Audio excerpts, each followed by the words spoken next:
Chief Dillard noticed the sun peeking at the horizon and glanced at his watch. It was just after 7 a.m. Shit, never gonna get out of here. The fire crew was still hosing down parts of the church, which was just a waste of time in Dillard's book, at least at this point, as the structure appeared a total loss. He would have left several hours ago, if not for the pileup. Seems Billy Tucker had tail-ended some teenage girl's Jeep, and then Jimmy Elkins, and then Johnny Elkins came along and plowed into both of them, none of which would have happened if the three of them had been watching the road instead of the fire. Noel had been rushed off to the emergency room after sustaining burns along his arm while trying to keep Mrs. Powell from going back in the church after some precious hymn book.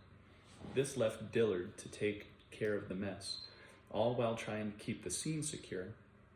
The sheriff had been no help, leaving a couple of hours earlier, him and his deputies out scouring the area for Jesse and that gang.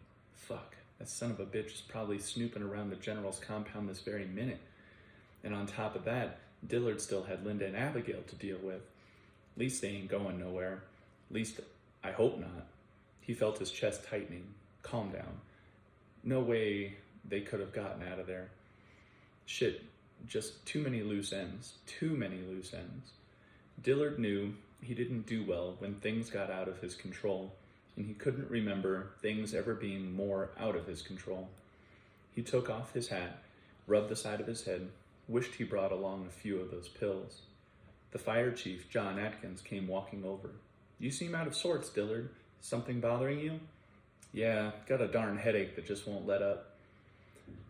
John looked at the burn mark on Dillard's face. "You ought to get that looked at." "I will."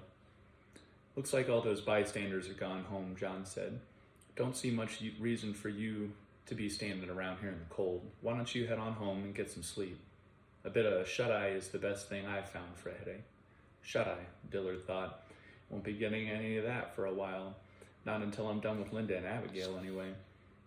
"Well, all right, if you think everything's under control. Looks that way to me." Dillard bid the fire chief a good one, got in his patrol car, started up the engine, got the defrost going, warming up his hands in the heater.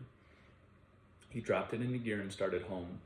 Gonna have to make it quick. Just get in there and get this mess over and done with.